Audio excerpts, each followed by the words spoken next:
So this episode with Michael Brookins from AMI, Age Management Institute, I found it completely fascinating. There was so much to talk about, so much to unpack. This segment that we're doing on deconstructing anti-aging, I think it just opens up so many doors of discovery. And this was the beginning of it. And I thought he did a really great job. I think everyone's really going to enjoy this episode. Yeah, I agree. It was very complex, very informative, and gave some really good suggestions what people can do without spending any money, changes of lifestyle. Yeah, the whole part about peptides and different peptides and the intermittent fasting. I just thought there were so many takeaways. Insulin resistance. Hemoglobin A1C. Yeah. Just lots of information. Yeah. Please enjoy it. But what do I know? I'm just a vagina doctor. Michael Brookins. Yeah. Welcome to the Vagina Doctor podcast. Thanks, Duncan. Good to be here. We've both got practices in Santa Barbara that are directed towards patient health and longevity. Mm-hmm. We share some patients too to cover the gaps between what you do and what we do. Your background is in nuclear medicine, mm-hmm. and you specialized in interventional endocrinology. Mm-hmm. I read about that. That's very interesting. But how did you get from there to where you are now? I think in traditional medicine, I just kind of saw a void, or, I feel like there were certain ways to treat patients using more lifestyle, sleep optimization, stress management, nutrition, exercise, instead of just, ablating the thyroid completely, or, just using prescription medication. So kind of getting burnt out in the field of nuclear medicine, and then finding A4M, which I know Allison did as well. I just, when you find your career and kind of your passion, I was on fire at those conferences. And so this is great. This is exactly what I had been looking for. Yeah. So I just kind of saw a new route and passion with that. Can we go more into detail about A4M? Yeah. So I think, it was like 23 years ago. I think Dr. Klatz and his partner, they started a American Society of Anti-Aging Regenerative Medicine, which is, just using new novel techniques and combating senescence, which is the biological term for the aging process, and treating aging as a disease. Being able to identify, diagnose certain aging processes in the body, and then interventions, with it, and just seeing some of the results with patients and studies. It just seemed like a better way, more functional way to kind of treat patients. But the A4M, they've done just a great job, and it's worldwide, and they just hire and recruit speakers and experts from all around the world to come and talk and share what they've noticed for different countries, which is really interesting. They really have a tremendous reputation, and they've created this specialty themselves. It's away from the teaching institutes. Yeah. It's all out of that, and it's a success story. And it's worldwide. It's just not traditional U.S. medicine. It's providers that are in Belgium and other countries who have had sort of a long leash to be able to do a lot of these novel approaches, being sort of caged in the U.S., if you will. Right. Allison, you have the same qualification, and how did you get into it? It's interesting. I just was so interested in the field. Like, I was doing plastic surgery. There was no need really for me to go off and do that, but I was fascinated by it. And I did the first module, and it was so medical and evidence-based and really functional medicine. I was fascinated by it. So I stuck with it, and I did the 2-year fellowship and did the board certification and did practice it a lot for several years. And then now just kind of try to use that to inform, what I do. But I think it's a great organization. I think it's very evidence-based. It's very scientific. And I think sometimes in the beginning, maybe it got a little bit of a bad reputation as being focused just on growth hormone and kind of these more fringe things. But I thought it was a great experience. What anti-aging medications are currently being used and for what purpose? I know in many of the experts and clinics around the U.S., I think there's still a lot of contradictory. Everything's in kind of a trial right now. Like you might hear about using metformin, which I think, Fallon with life extension, he'd always touted as metformin as being the best anti-aging drug of the decade or last 2 decades.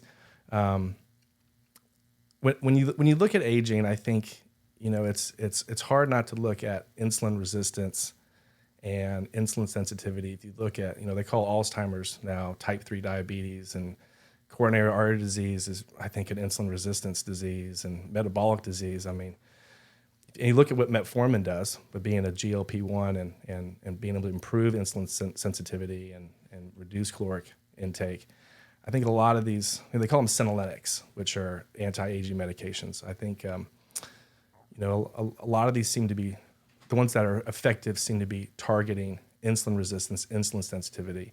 We've all heard semiglutide and tirzepatide. Every celebrity out there is taking it, but I think semiglutide and tirzepatide will be touted as one of the best anti-aging. But some of the senolytics we use that I think along with lifestyle, it's not just take this, you're going to see your biological age or your aging slow down. I think rapamycin, metformin, berberine, fisetin, quercetin. TA65, there's a lot of great supplements out there that, are great. Bearing in mind that a lot of the people that are listening to this don't have a clue have any what idea what that is. It's Swahili, you guys. I apologize, but Dr. Google, just look it up. But there's a lot, and there's a lot that are being studied right now. There's the TRIM trial, which took place and was able to show a 20% increase in life extension, and it was using growth hormone, DHEA, metformin, vitamin D, and now there's the Pearl trial, which is going on right now, which Aegis RX is putting on, and it's free if you're over the age of 50. So you can sign up for it. They're taking 200 to 400 people right now, and it's using rapamycin and metformin, and to kind of see doing certain biological testing to actually see what your biological age is versus your biological. And how are they measuring that? They're using 4 of the predominant sort of aging clocks, which you heard about. I mean, telomeres, which are the little things in your chromosomes that are, I guess, the length are correlated with the aging process. The shorter they are, the more your body's getting beat up with oxidative stress, silent inflammation, things like that. The longer they are, the healthier you are. So we use telomere length, the Dunedin pace of aging, which is kind of I think the most accurate. It's a real time where your biological age is. For every year you're on planet Earth, it'll tell you, how much of that year you're actually aging. So the idea is to be less than 1.0. Right. And then, of course, using genetics, using DNA, and looking at the methylation of certain DNA markers. If they're hypomethylated, those good or bad genes can be turned on. The idea is to turn those off, turn off the bad ones, turn on the good ones. So looking at methylation of genes, telomeres, pace of aging, and then the mitotic clock, which is like your stem cells, which you only have X amount. And those are all blood tests? They are a blood test, and it's a blood spot. It's just a finger prick, and you just do a little blood spot and send it off. It's their home kits. Okay. Go ahead. Yeah, I was curious, when a patient comes to your office, what's your general approach, when they walk through the door? Are you getting more sick people, or people that are really optimized and are looking for that next level? I think we get a little bit of both, but our primary clientele is, we don't really get a whole lot of sick people. We'll get some GI, SIBO, colitis, autoimmune, of course. A lot of these things are discovered in our initial workup as well, because we do a very, very comprehensive blood work analysis. We're able to look at, just homocysteine and methylation and certain potential autoimmune markers that a lot of traditional medicine, physicians miss because they don't run those labs because insurance won't cover them. But yeah, our patients come in, we'll run a very comprehensive blood work, just, Quest or LabCorp or PDL, just a blood work workup, lab rec. And then if they're interested in longevity, anti-aging, we run the True Age, True Diagnostics test, which is looking at your biological age, all the clocks I mentioned.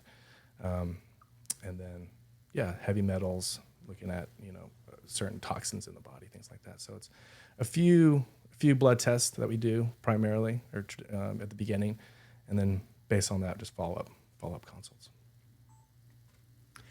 Is any of this covered by insurance? We don't take insurance. We just found it's just better to be cash pay, and it's when you have a good patient volume, you can actually go to blood testing like Quest. You can go to these certain companies. You can go to your custom compounding pharmacy. You can negotiate the prices way, way, way, way down. So I think when patients see that, sometimes patients will get a bill. It was a prepaid lab rec that we negotiated with Quest, but sometimes patients get a bill for like $5,000. Yeah. And they go, Mike, he said the blood work was paid for us. I was like, it is, we'll take care of it. And I was, it's only like $500, but we've negotiated a $5,000 blood work down to $400 or $500. Yeah. It's a ton of panels. So you get a lot of national buying power if you have a good patient volume. Yeah, it's certainly a problem. I mean, we have a cash-based business also, and because we can't make it work otherwise. Yeah. But patients in our circumstance they have diagnosis codes and therapy codes that they can bill insurance themselves, but they don't get much back. Yeah. They can get some in most cases, but Yeah. in some, or it can go to their deductible, and so it can be beneficial that way. But it seems like, just to give good care in almost anything costs money. Yeah. And insurance companies don't cover that enough. No. Insurance plans don't cover that enough. And physicians, providers just are going through these things much more superficially than is wise or is optimal. So can we talk about peptides in layman's terms? Sure. Do my best. So peptides is kind of interesting, and with a functional sort of integrative mindset, it just makes sense. Some of these peptides, there's 7,000 peptides that are in R&D, research and development right now. I think clinics use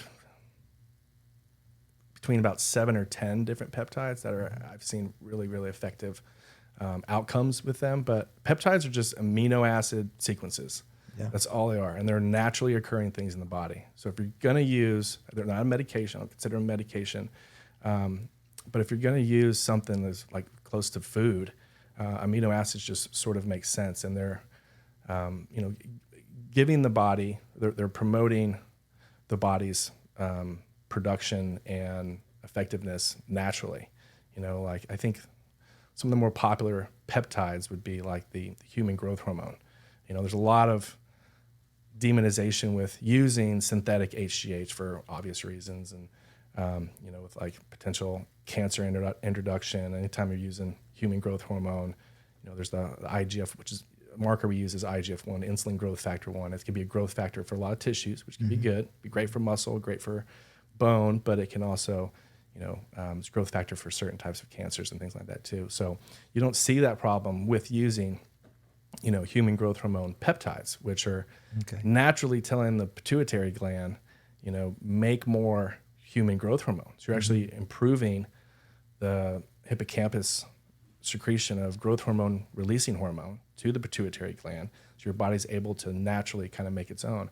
I've had patients use, rounds of this, stopped using it, and their human growth hormone levels actually stayed up, sometimes for years, because you've improved the sort of cellular communication between these glands. That's pretty interesting. A lot of times you can get a lot higher result with it. But peptides are really, I think even semiglutide and tirzepatide, those are peptides. Yeah. They are peptides. How long do patients need to be on? And I want to go back to the semiglutide because we do use a lot of that in our office. So go more into detail about what you're using semiglutide for, and also how long do patients need to be on a peptide before they're... Great question. Yeah. Okay. So in terms of like the semiglutide, we'll use it, of course, with patients with high glucose or high A1C. A1C is a 3-month average of your blood sugar, which again, aging seems to be the big culprit there. But we'll use the semiglutide to obviously improve insulin sensitivity, lower the blood sugar in the body, and then also inversely for weight loss. People, if you look at all the benefits with intermittent fasting and caloric restriction, they were able to actually prove it in animals. You lower someone's caloric intake by 20%, increase life extension by 20%. And even with the biological markers we use, they all improve when you just do the free medicine, the intermittent fasting. But yeah, with semiglutide, improving insulin sensitivity, it delays gastric emptying in the body, which you feel fuller longer, you don't eat as much, and then it lowers the cravings for foods in the brain as well. So GLP-1 receptors both in the brain and the stomach, but they're completely natural amino acids that improve these functions.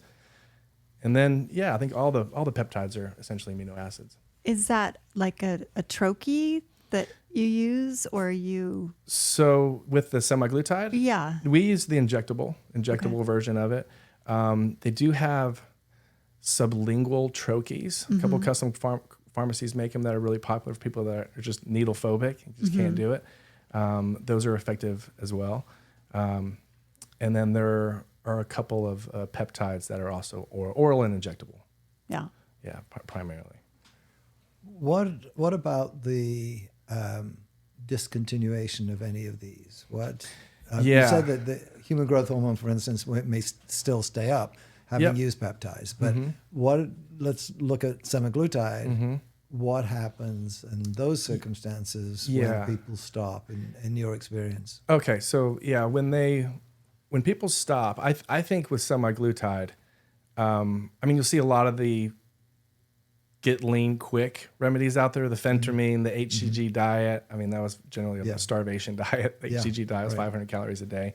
People gain the weight back. The phentermine stressed out the adrenals. Cortisol went up. That signals the body to store fat. We saw a lot of just sort of side effects with kickback weight gain, right, as soon as discontinuation. With the semaglutide, tirzepatide, I haven't seen too much of that because I think it really changes your relationship with food, which you start getting the psychological, sort of characteristics of overeating and emotional eating and things like that. And I think people generally improve their lifestyle and their relationship with food with using these. And when you lower your A1C, you improve insulin sensitivity. You're going to be able to metabolize food a lot easier. You're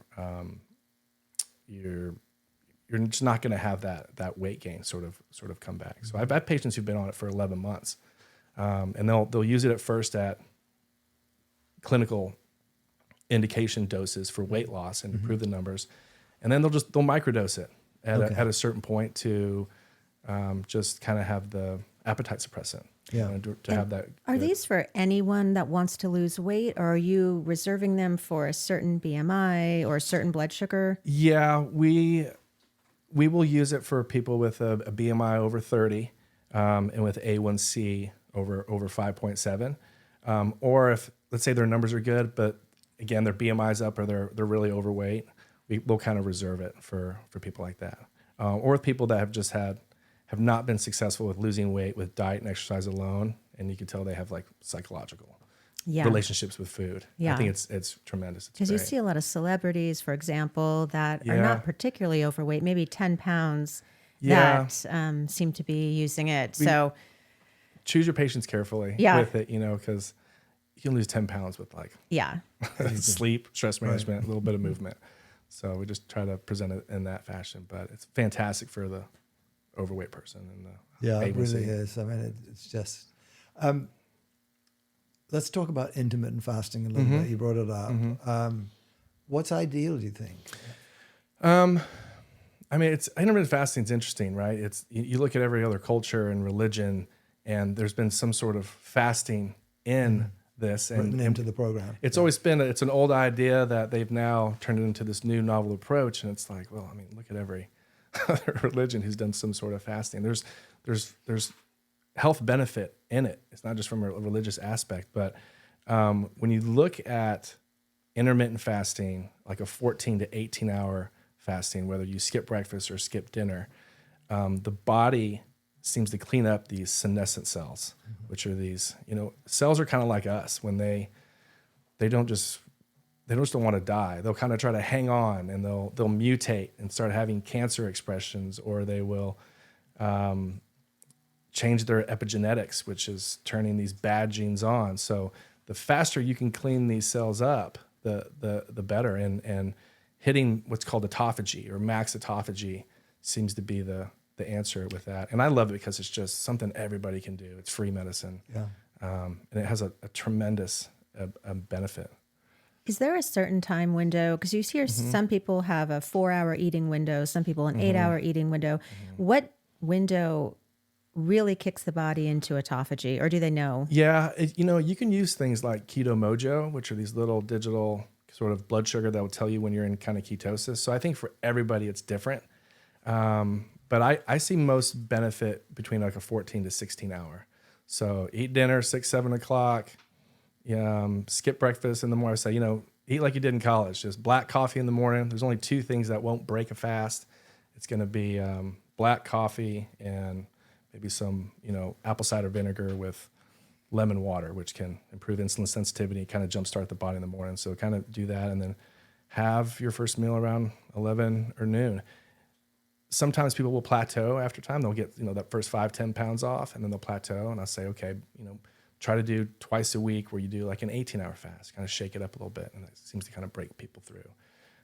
But do you find women have a harder time with that than men, or is it similar? Yeah, I'd say it's similar, but I'd say, some people they're like, oh, I can't do it. And I'm like, it's not for you then. Let's not do the intermittent fasting. And then you just try one of the million other things you could do to kind of improve life extension and things like that. But some people just cannot do it. It's their hypoglycemia or, things like that. Yeah, do you think you're dealing with intermittent fasting as I would. But some people think of intermittent fasting as being maybe a day or 2 a week. Yeah. Where they now, is that helpful? I mean, the rat studies were the ones that we've based all of this on. Yeah, I know. Were just on the regular daily basis. Right. So a few hours per day. Yeah. Does a day or 2, a full day or make up for the rest? Is that equivalent? So Ryan Smith, who is the founder of the biological age testing company that I was talking about, True Age, True Diagnostics, I'm involved in a roundtable discussion with him once a month with other anti-aging experts. And, we're all kind of salivating for this phone call with Ryan because he's doing 500,000 of these exams a month worldwide. And we're like, Ryan, what are you seeing? What are you seeing at 3 months? What are you seeing at 6 months? He always comes back with, man, I'm seeing great things with people who can hit max autophagy once a week, which is the full 1 day a week. Pick a Sunday where you just do 24 hours, not just complete fast. Yeah. I'm seeing biological age go back 10, 15 years with just doing that single intervention. And that would be a full 24-hour fast. Hard to do for a lot of people, I think. Getting people to compliant to kind of do that. Yeah. And intermittent fasting, something a lot of people can do just kind of on a daily basis, at least 2 or 3 days a week. Yeah. We're going to get some benefit with it. So again, you have all this knowledge and research and everything. And then when you try to give it on a clinical level to patients, you're smiling, I know, as people look at you like, I can't do all this, like the boy in the bubble. So you have to find adaptations to a lot of these things that are going to be agreeable. Right. Do you use Prolon or what are your thoughts about just sort of a restricted calorie for about 5 days or so? Yeah, we'll do like certain fasting mimicking things. Yeah. I think Prolon's done a good company, even like their little bars, the little Prolon bars, which are kind of great and tricking the body into it. But, you know, a lot of the senolytics and supplements too can kind of work with that fasting mimicking diet. I think intermittent fasting is kind of a fasting mimicking, but I do like some of those principles. I've seen good things with it. You'll see a lot of these companies that are coming out though too, where it's like, oh, it's fasting. You look on the back and I'm like, this has 20 grams of carbohydrates. There's nothing fasting about this at all.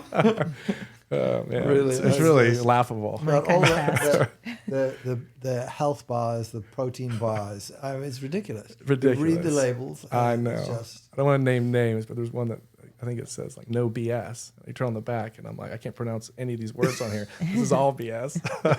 Oh. You know what I'm talking about. Yeah. NAD. NAD, yeah. So again, with Ryan Smith sitting around that round table, two really easy things to do: intermittent fasting and using NAD, nicotinamide adenine dinucleotide. NAD is in every single cell. It's the raw material our mitochondria use to make energy. You know, if you've ever listened to Andrew Huberman or David Sinclair, you know, David Sinclair has been kind of the guy touted as, you know, he's the Australian PhD researcher that when they sequenced the human genome, they found, you know, these longevity genes, and there were 7 sirtuins, which were these longevity genes, and NAD seems to hit all 7 of them in improving their epigenetic function. You know, I think it was 10 years ago or 2013, they came out with resveratrol. And you got to drink 5 gallons of red wine in order to get your resveratrol up, which, you know, in mice, it turned these yellow, brittle, boned mice, osteoporosis mice, turned them jet black. They were running on the treadmill. They were beating the cheese labyrinth of the other mice, and they did very well. And we thought, oh, resveratrol, man, it's going to be the greatest thing since sliced bread. Well, resveratrol works only on one sirtuin. Mice only have one sirtuin as far as their genes go. So NAD seems to work on all 7. We see great things with epigenetic changes in the body when we run certain testing. It's something easy to kind of take. Again, looking at certain government agencies, they've pulled NMN, which is the oral version of NAD that you can take from the market, but you can still get injectable NAD with prescription. Yeah. But it's Trying great to think of a aging. supplement that we had. True Niagen. Yeah. True Niagen's great. That's the NR, the nicotinamide riboside.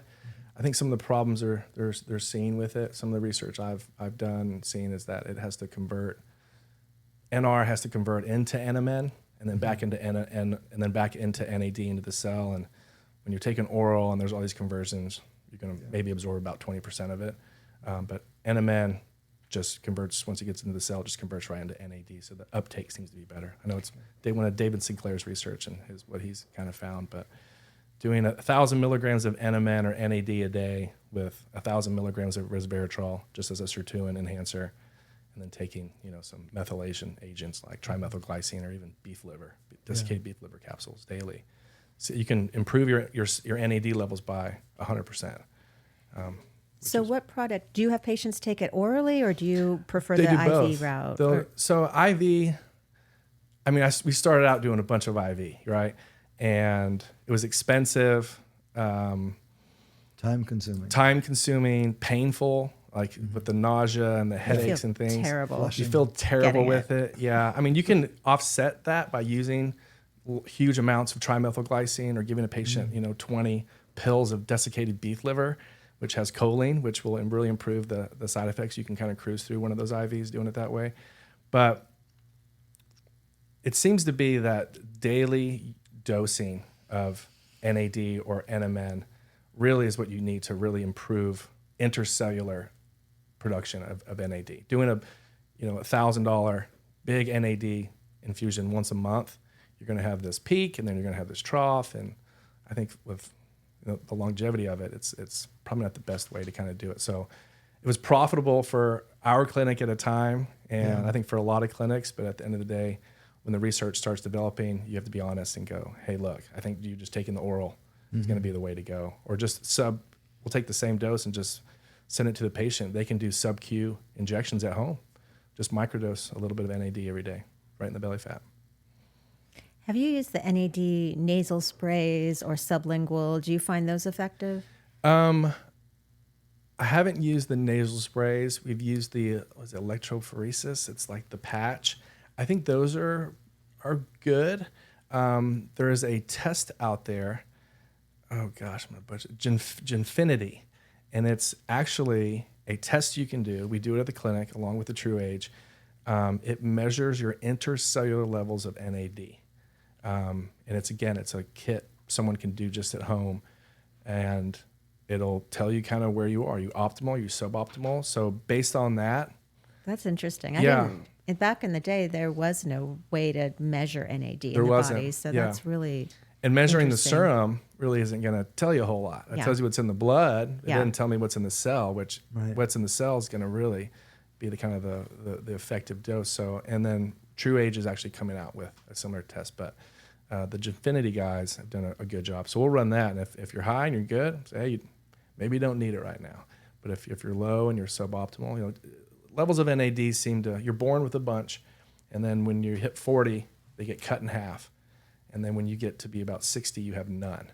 So, and if you look at the aging process, people between 60 and 80 they age pretty quick, both mentally and both physically. So, improving your levels of NAD have great potential in slowing down. I mean, you're not going to see Benjamin Buttons things, but you can slow down the aging process cellularly and see improvements biologically.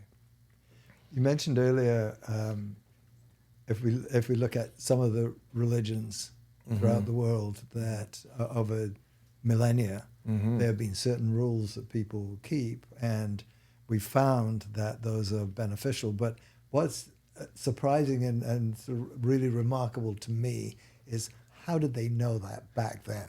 Because they did. I mean, all of these things made sense at the time. Yeah. Whether it's the cloven hoof animal that you're not supposed to eat, and fish on Fridays or whatever. Yeah.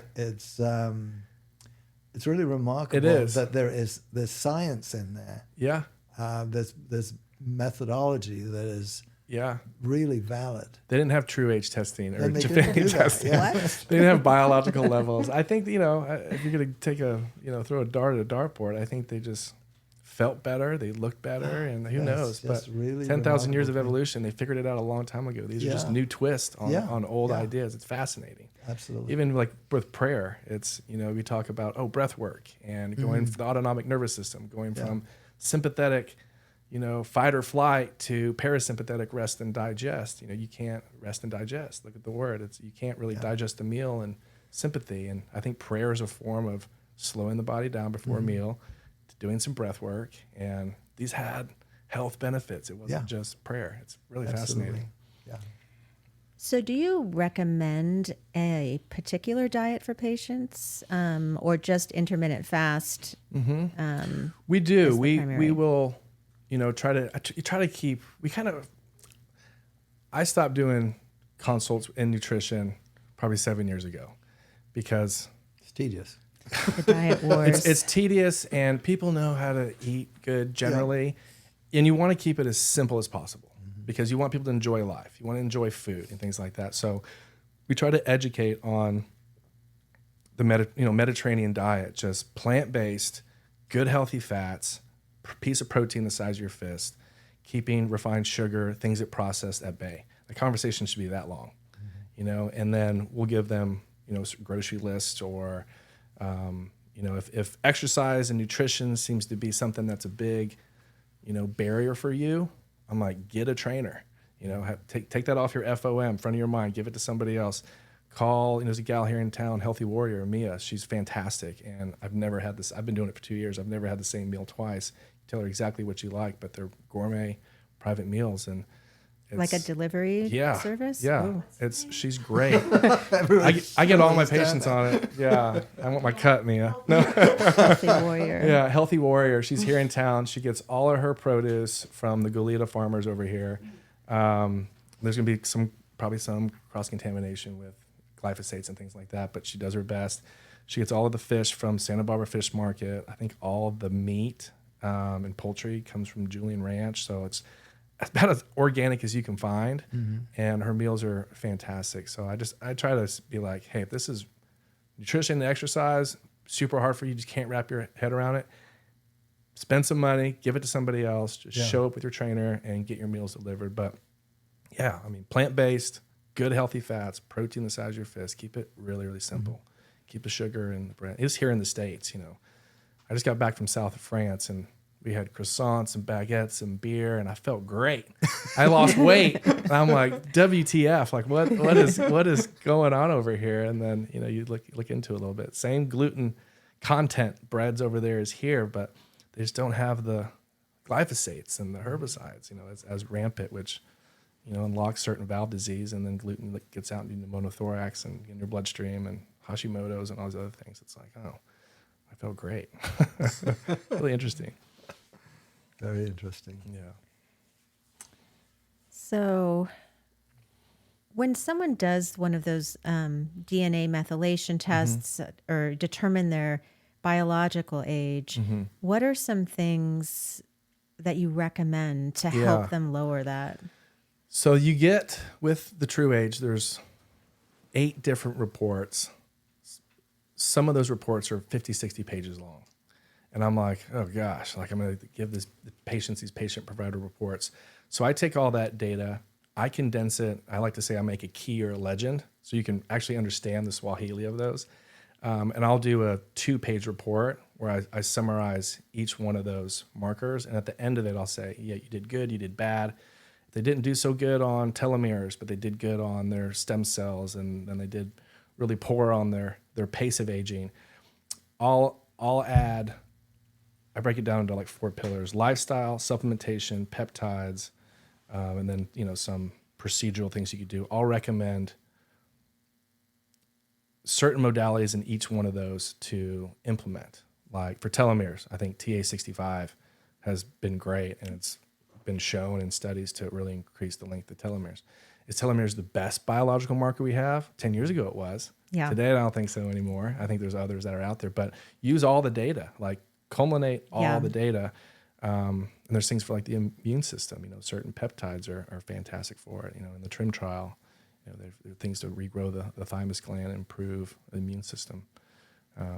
But Do you find epitalon, if I'm pronouncing that properly, I know that one's supposed to extend longevity. Have you seen any I will practical recommend it. results? Yeah. Do you? If someone does bad on telomeres and they're just like, I really want to regrow my telomeres, I'll say TA65 and epitalon. You know, that's a Canaver's son. He was the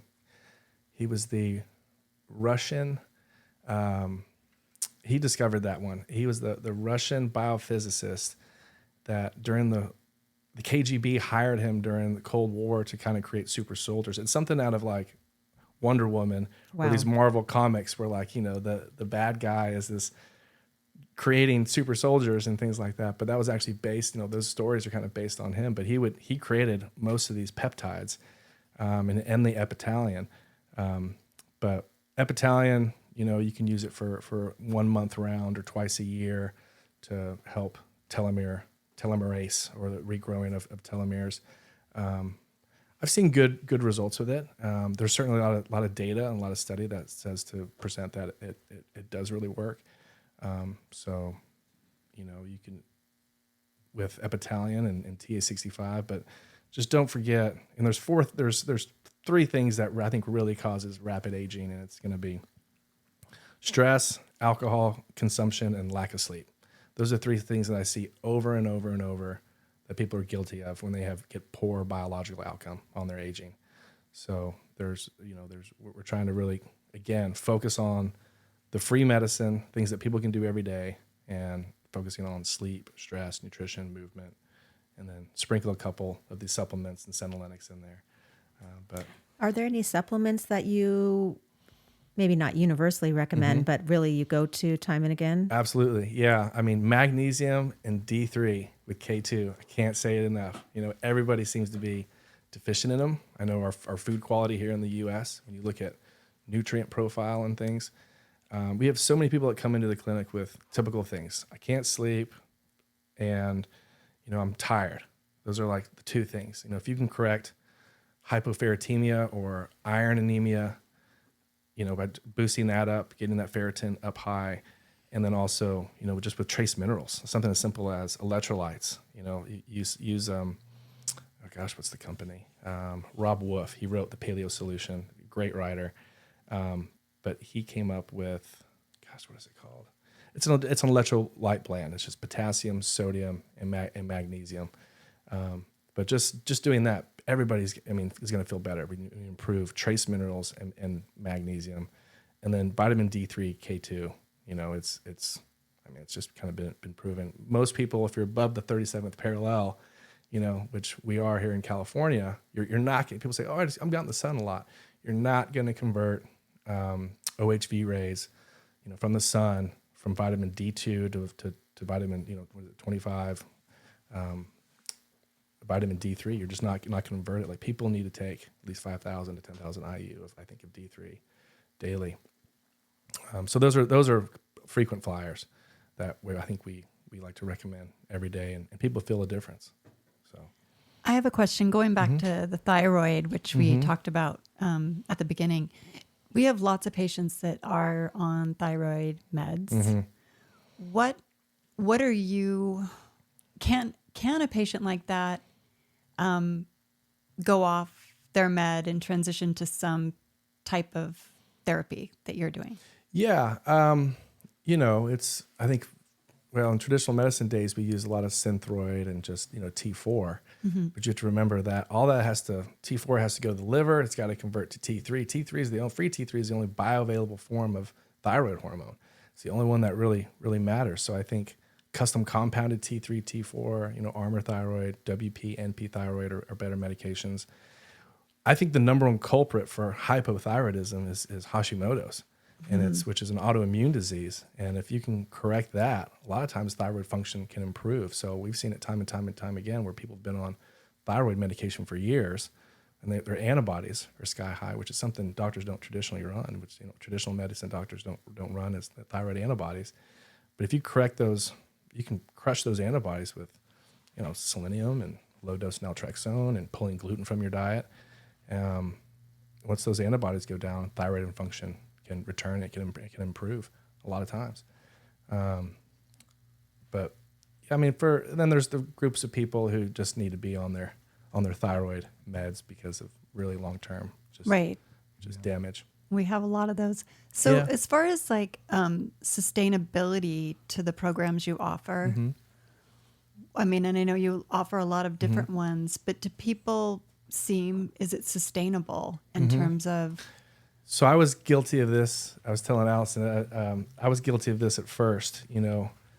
I love this stuff. I'm super passionate about it. I really found my home in the specialty. But when you learn all these things, and I'm a guinea pig. I've used this stuff on myself and parents and family members, and then you see these markers on patients, and you're listening to them.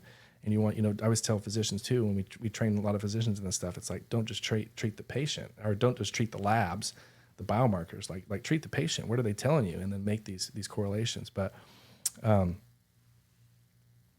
always try to, sorry, repeat that question again. I got trailed off. I just said, the question was the sustainability of the program. Gotcha.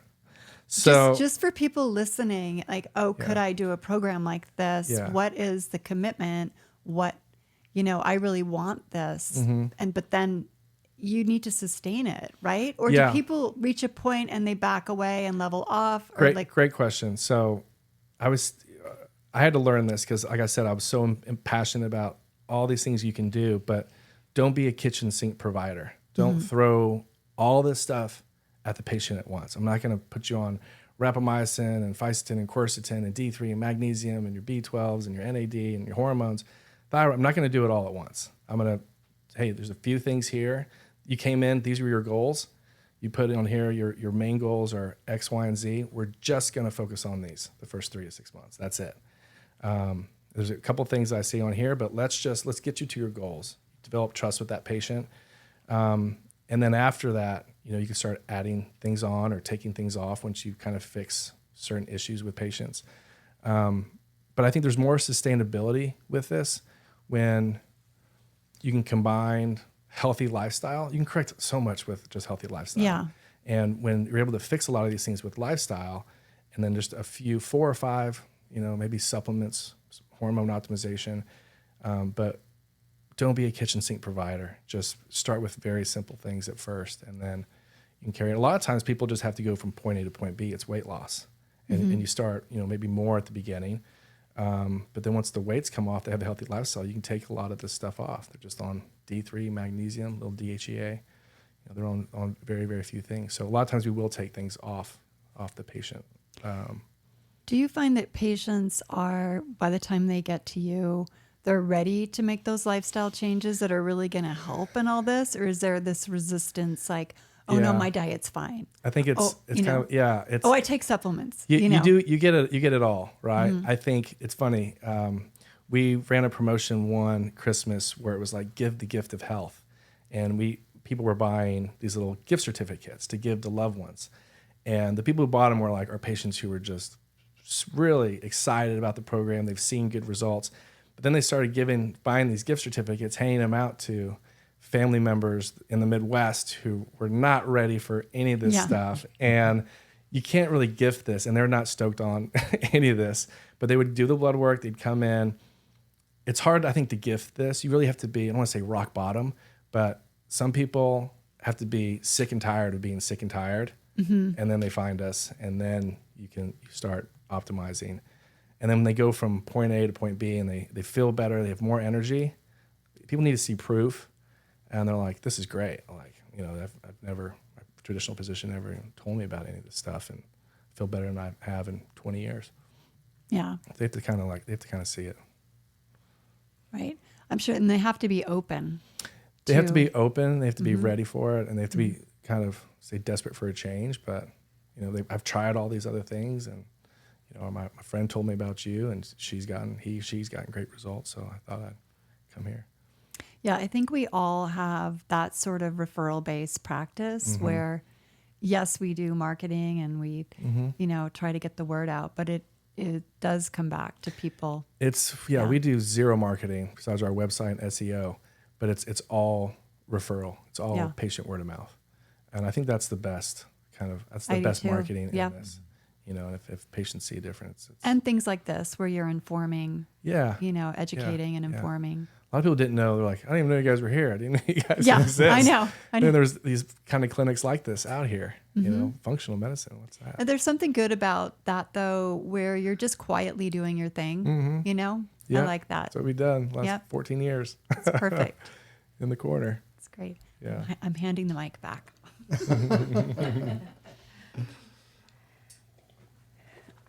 So, just curious, when someone's already, some people, you're right, weight loss, lifestyle changes, kind of the foundation. What are some of the next level things? Do you do like the full body MRI, or how do you view that? Yeah, so we recommend calcium scores on people. Sometimes it's good going to public radiology, doing a calcium score of the heart. I think it's a really great approach, especially if your triglycerides are through the roof, you got a strong family history. People are always like, hey, what are some of the imaging we should do? Definitely recommend full body MRI to see certain lesions, things like that, or the aneurysms. The second one would be just a calcium score, which is going to show all sort of plaque buildup in the coronary arteries. And if they fail that, we'll recommend that they go down to, there's Renaissance imaging, but the Clearly, which is a fantastic calcium score that will show the hard versus soft plaque that's in the heart.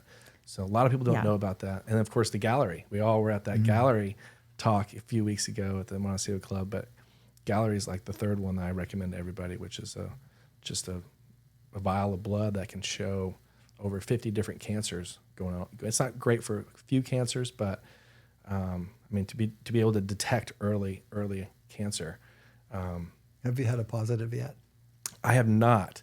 I have a friend who's got a big, huge anti-aging clinic in Miami, though, And I was like, and we always try to help each other with modalities and ramping the clinic up.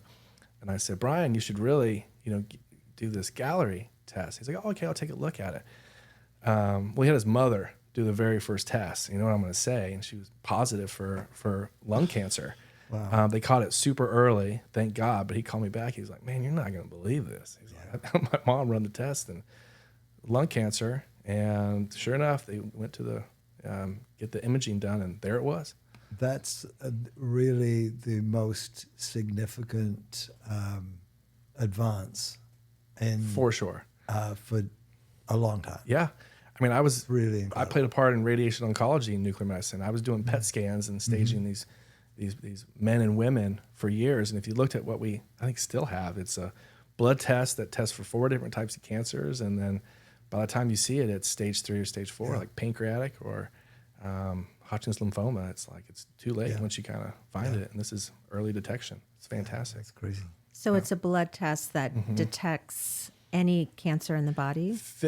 Over 50 different types of cancer. It's, from what I recall, it's not great for bladder. It's not great for It's not great for brain. brain, because you can't, the blood-brain barrier, you can't pass it. And it's not great for dermatological, like Your skin brain. and things, which dermatologist is for. Yeah. But for a lot of the things we can't see inside the body, Crazy. it's fantastic. Yeah. Yeah. It's on the cover of Time magazine. And they said exactly Oh, what yeah? you said. Like one of the best Yeah. science discoveries of the 21st century. Yeah. Yeah, I've told some patients about it, and they have taken that to their oncologist with great suspicion. I know. It's our war. We fight. I know what you mean. Yeah. Yeah, it's open your eyes a little bit. And I get it. I think a lot of traditional medicine doctors, their hands are tied, like we talk about with insurance and things like that. It's can't blame them, but it's why people like Allison and I jump the pond. Yeah. Absolutely. No more. Good for you. Yeah. So it seems like you're addressing metabolic issues, cardiovascular, cancer, anything neurodegenerative diseases like Alzheimer's or dementia. Yeah, we again, there's peptides for that, hormones. I mean, it's like when we was involved in a clinical research trial down at UCLA 14 years ago with doing PET imaging, and for drug companies that were coming out with these novel drugs for Alzheimer's, dementia, Parkinson's, Lewy body, all addressing all the dementias. The drugs didn't work, but some of the research fellows I was involved with, we were looking at hormones. We were looking at things like testosterone, progesterone, estrogen, and the benefits of like just brain health and things like that. And this is not to mention, I mean, Alzheimer's also, like it's, again, insulin resistance. Like I say it till my face falls off, but looking at hormones to optimize brain function. And again, there's peptides that show great promise. There's Selenac, CMAC, cerebrosilin. These are 3 peptides, but I have actually a lot of data showing increasing peripheral vascular flow or improving ischemic. You got to choose your patients correctly. If you got somebody with Parkinson's or Alzheimer's, there's infarcted tissue. Look at the PET scan, and there's no uptake in the temporal lobe, which is going to be Alzheimer's. PET scan is just the imaging platform that we use. If you see, lack of uptake in the basal ganglia, it's going to be Parkinson's, Lewy bodies, the back of the brain. But it's a really easy scan to read where you can tell, our son or daughter who brings their parents in that have some form of dementia, like what they actually have. But if they're ischemic and there's narrowing, you can bring back certain functions to these parts of the brain. We're looking a lot at mold right now and Parkinson's. And certain types of mold like ochiotoxin, which attacks the basal ganglia and the dopamine receptors in the brain. And just clearing mold out of the brain or biofilms and biotoxins, we're seeing improvements with tremors and things like that, but it's pretty fascinating. Wow. Yeah. Wow. Thank you very much. Yeah, my Thank pleasure. Thank you. Great. No, thank you very much. So thanks very much, Michael, for doing this. We really appreciate the time you spent with us. Yeah, it was a really great episode, lots of information, and I think we may have to have you back soon. I think that's correct. Well, thanks for listening. We're getting really good feedback from viewers and listeners. We'd really appreciate a review on Apple Podcast, Spotify, or wherever you're listening. Thank you. You can always DM the Vagina Doctor Instagram with any questions or topics you'd like to learn more about, or email us. The Vagina Doctor Podcast. It all starts here.